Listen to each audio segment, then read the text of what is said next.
Namaris ti panakaisayang ka ti tinawen a Lechon Festival iti Dupax Del Dorte, Nueva Vizcaya itaalawa sa pinasatan dagiti umili.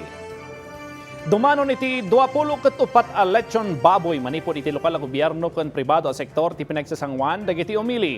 Ginundawayan pay daytoy dagiti daduma negosyante gaputa nagilako da iti kanayunan a lechon para kadagiti mangayat agumatang ken makaiyawid iti lechon para iti pamilyada. Tinasaw nga anibersaryo ket orihinal nga daan iti talo nga aldaw a selebrasyon. Ngem kasadang ti lokal na gobyerno iti panang salimetmet nagbalin adwala nga aldaw ti selebrasyon. Nalukatan daytoy baben iti barangay awards night ken community night ken naglepas baben iti coronation or koronasyon ti Saniyata ti Dupax Del Dorte. May palpalagip ati nasa o fiesta ket nangrugi iti 2017 kas paset ti maika 295th founding anniversary ti ili.